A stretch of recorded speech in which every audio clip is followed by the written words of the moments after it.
So next up, we'll have Olga Baybakova,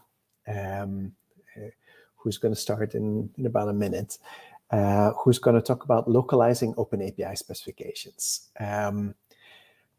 This is quite exciting and interesting because it's something normally, like in the API space, you don't see many people doing localization of developer portals. Most of the time, it's just assumed that developers will speak English, which is not true. Like I've seen talks about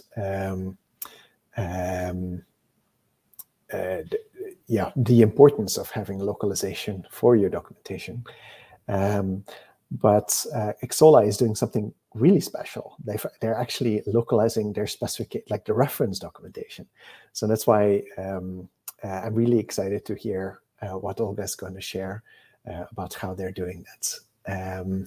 Matteo, can we get Olga on the stage? Yep. Hi, Olga. Hey. Hi. Welcome to the API Days conference and the API Docs track. Thank you for presenting today. And happy to be here. Yeah. Thanks for the invite.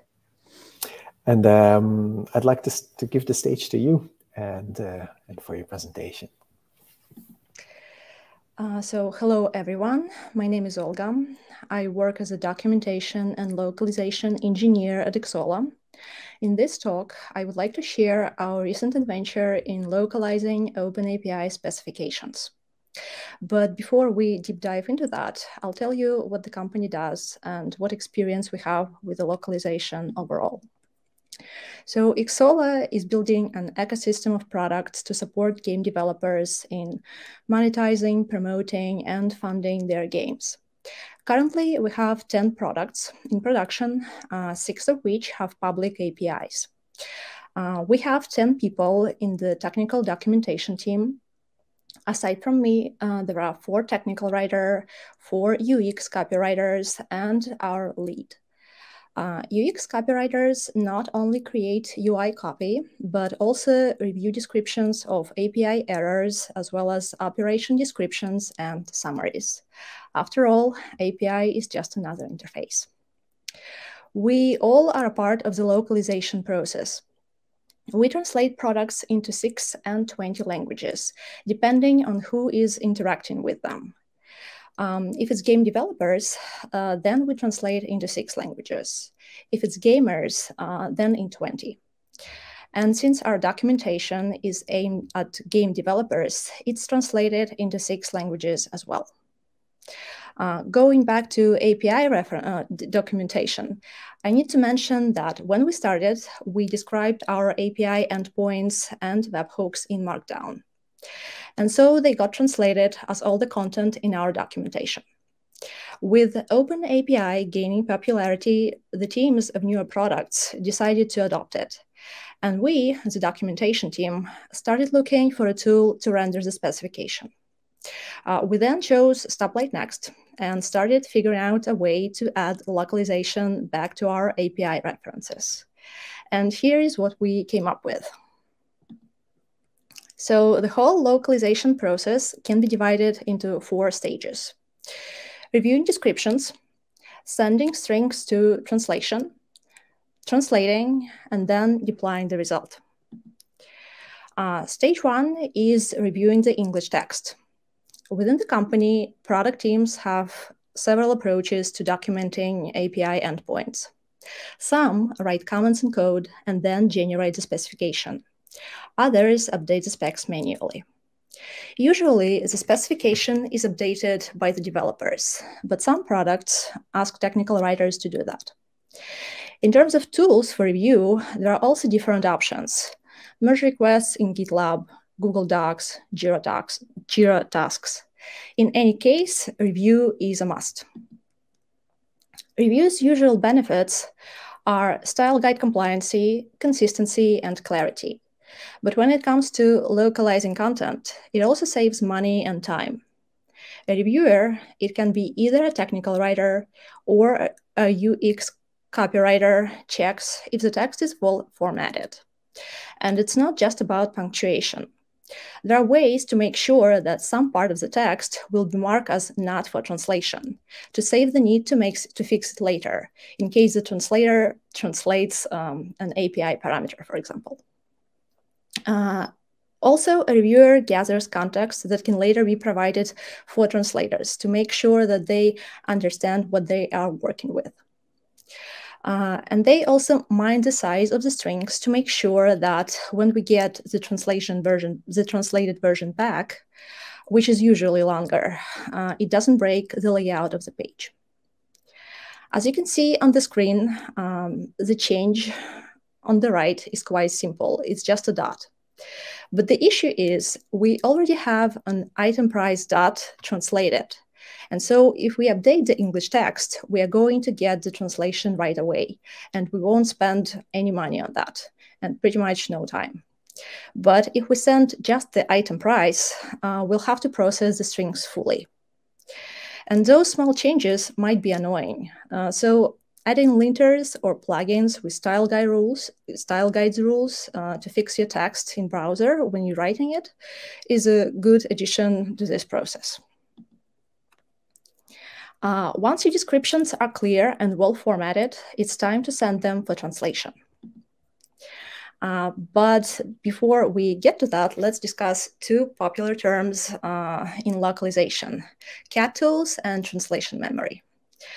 CAT tool is an application that helps with the translation process. You can think of it as a spreadsheet. Basically, in column A, you have source text. In our case, it's English. And in column B, translator provides the translations. CAT tools also provide ways to speed up the translation or ensure its quality. And translation memory is one of those tools. Basically, it's a database that stores previously translated strings. And so if you send a new string that was already translated before, you are just going to get the translation right in the CAT tool and get it back without the need to assign it to the translator and paying for it. Aside from translation memory, CAT tools also provide glossaries to make sure that the translation across the products are consistent, and QA checks, which has to do with punctuation, placeholders consistency, maybe the length of the text. So our CAT tool that we use for several years now is SmartCat. And so you have a place where you save the specifications. In our case, it's GitLab, and you have a place where you need to translate them, SmartCat. So how do we send the strings to SmartCat? Usually, CAT tools work with many formats, YAML and JSON included. But if you upload the whole file there, you're going to get a lot of strings that don't need translation. For example, in segment 12, it's an operation ID, and it should say, and it should stay the same, or it will break the link in the on the API website, API reference website. Or in segment 13, it's a reference to the object that should be included in the method description. And if it's somehow modified in translation, it's also going to break the description of the operation, which is not what you want. You can pass the translation and confirm it manually in the CAT tool, but it usually takes a lot of time. And if your specification is long, it will eat up a lot of your time. So you want to avoid that. And a good solution for that is to use something in the middle, some way to parse the strings or file in the first place. We chose Surge. It's an open source solution, localization tool that can deliver strings from your version control system to your CAT tool. It has a lot of features, and I'm going to tell you which one we like most. The first one is converting JSON or YAML file to PO format. PO is a popular translation format. Basically, it takes the strings from JSON or YAML and puts it in the source string field. It also has a field for translation, which is filled in later when translator adds a string in SmartCat, and it provides a field for comment. For JSON and YAML files, there are no way to add optional comments, but in the SmartCat, we will see the path to the object in the file, which is also useful when you need to provide more context on where to find the particular string in the docs. The second one is extracting the right keys. So in the specification, all we need to translate is title, tag names, descriptions, and summaries. And so we set up the configuration the way so we get only those fields and they appear in SmartCat, and there is no need to work with all the rest of extra strings that should just stay the same. The next one is updating URLs. Like if you have cross links within your docs and you localize it, which usually means that you're going to change the URLs to the operation description, it's good to have a way to replace those URLs automatically. Because if you have to change them in a cat tool, it means that you cannot just pass that link as a placeholder, meaning unmodified. And there is always a problem of error, like someone editing the URL will put the wrong letter in it, and so it won't open. So replacing it automatically is great for avoiding bugs in the future. Also, if you work with freelancers, and we do, you might meet someone who hasn't worked with HTML tags or Markdown syntax before. And it's good to show them where they can find more info for that. And Surge allows to parse the content, each string that we send. And if those strings have HTML tags or Markdown syntax, we can also add a custom comment that a translator will be able to see in a cat tool and click the link and read more on how to work with those tags. Also, in case of a rush, when you need to publish an update early and you don't have time to wait for the translation, Surge allows propagating untranslated strings with source language, English in our case. And so you can get all the files and publish them. All the links will be working. It's just there would be no translation, just English. But still, it's better than working links with a not found error. Also, the good thing is that Surge automates the process. So you don't have to trigger it in any way. It just works.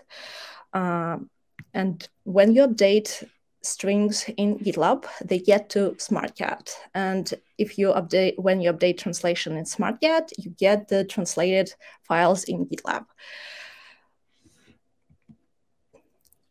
Also, there is an option to update files in GitLab only when they are 100% ready, which is useful if you decide to deploy your documentation based on the update of the docs. We do that with one API reference. Basically, when we get the update in the master branch, we create a tag and then publish the whole documentation. And so getting a fully translated document is critical for that case. So once your strings are in the cat tool, it's time to assign the files for translators. As I mentioned, we use SmartCat, and one of its strong sides is a good marketplace for finding freelancers.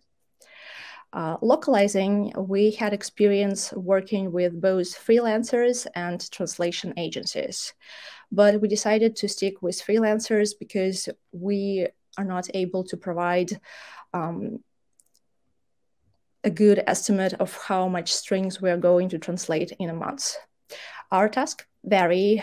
We can send like 2 words or a huge doc with several thousands words. And it's good to have this flexibility in assigning and requesting translation. Another feature is placeholders. Basically, the blue things on the screen, on the screenshot.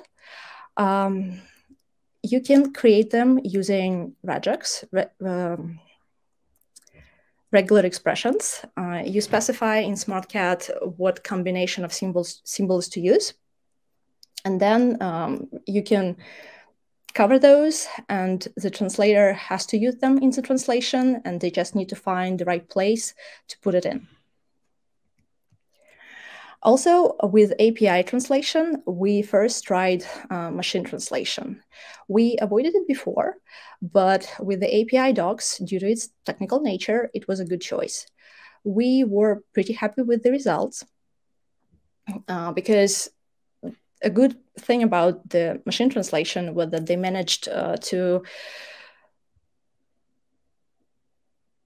put all the tags in the right places. It's usually a very mundane job, and sometimes translators make mistakes, and you have to readjust those placeholders manually. So it was a good thing that they were in the right place at the beginning, and the translator only needed to review the text and fix some terminology or maybe word order.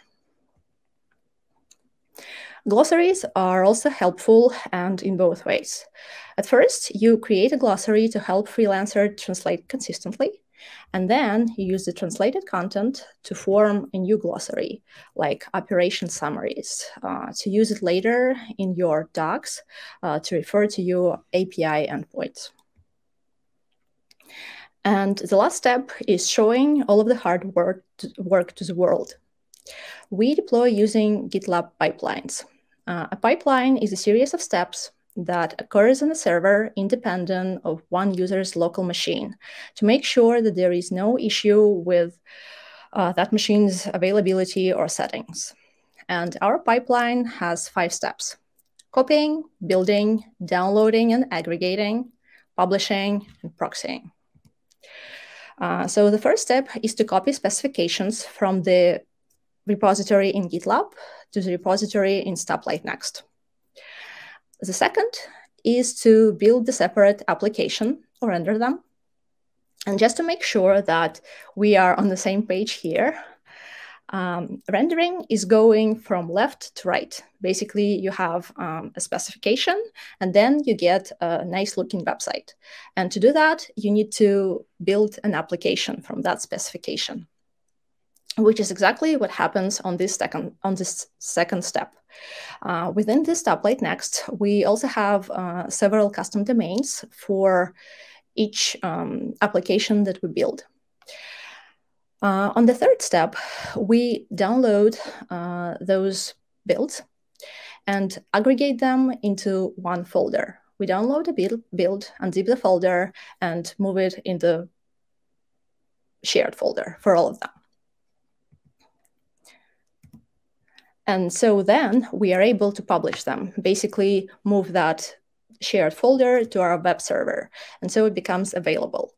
And the last step would be to proxy our internal domain that we use on the step 4. So the content will be available under developers Ixola.com. It means that when a user puts in the URL with developers.ixola.com and the path to the operation description, then the server asks our internal server to get that info and returns it to the user. And this is pretty much what we get at the end of this whole process. A few notes.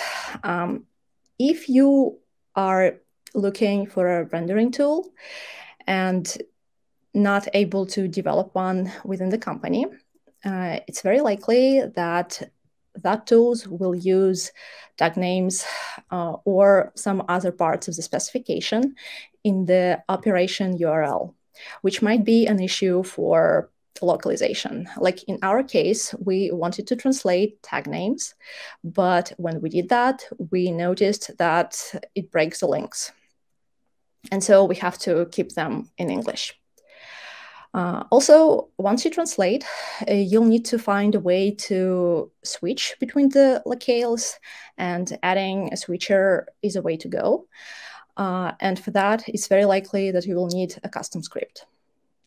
And the last, but definitely not least, is language QA. QA within the CAT tool itself are helpful, but they are technical. You also need a person who will validate the quality of the translation itself.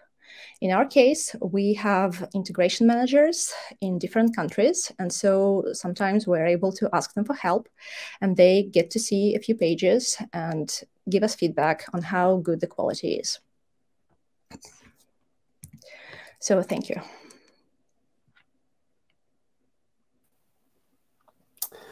Thank you, Olga. Thank you for sharing all of that. Few questions. I'm super interested to hear what, like we had a talk earlier about metrics. Like how did translating your documentation, how did it impact the business? Do you have any metrics on that? We don't have like a full-fledged metric where we can say that translating in Chinese brought us this much money, but we do know that our localizations are useful. And with API reference, it was business developers who were asked to translate the docs. Yeah. Like we had them translated previously, but when we were switching from Markdown to OpenAPI, there was a question of whether we should do that because it adds time. Like you cannot just write English and then publish within 5 minutes. You still have to wait at least a day, depending on the amount of text that needs to be translated. And so with the request of business developers, we did translate, and it is used. Like even just visiting, you see that some locales perform better, and for some products, they are even more visited in different countries than in English-speaking countries. So because it's been, like as I alluded to in the beginning, just before you got started, it's something that that is important. Like I remember a talk that was at DevRelCon, where Atsushi was talking about the importance of translation of documentation for certain audiences that might otherwise not understand what you're, even the basic concepts of what your APIs are doing. Like he talked about the importance of translation for Japanese audiences. But it's so few organizations are actually doing it that it's it's just weird somehow. It just so you're definitely a trendsetter with that, and would be interesting to see, does it give you competitive edge? Like what's how do people react to it? Like maybe, I don't know, do you have like you must have a DevRel effort? Do you have like dedicated developer relations people for those different markets also, or how do you interact with these different locales? Is it mostly through the commercial side of the business? Yes, mostly through them, but we also have integration managers in different countries. And so usually they are also the one who promote documentation in a way, because sometimes they get a question and they need to answer it, but they know that the answer is already there in the docs. And so they just share a link. Yeah, so basically it saves time because you don't have to have that localization of the information if there's any misunderstandings just between languages. Yeah, true. It's also a good indicator of how good your English is, because even though you strive for clarity, with localization and the need to pay for it, you're like extra aware if your concept is good enough. And at first it's your translators who are not like super tech people, and they will ask you additional questions, and they will even notice something that you were completely oblivious to. It's funny. It's like Yeah. I've heard the story that like it's the documentarians that are actually testing the logicalness of your technology. So your translations are testing the logicalness of your documentation. Yeah, as well, step 2. Yeah, very, very interesting. Thank you very much for taking the time and for presenting this and for sharing this, because I think you're definitely ahead of the curve with localization of your documentation. Yeah, would love to hear more about how it evolves and when you add more languages, like what it does for the business, and so that maybe more people can jump on and be more accessible for more audiences, because I think that's very important. Yeah, thank you. Thank you, Olga.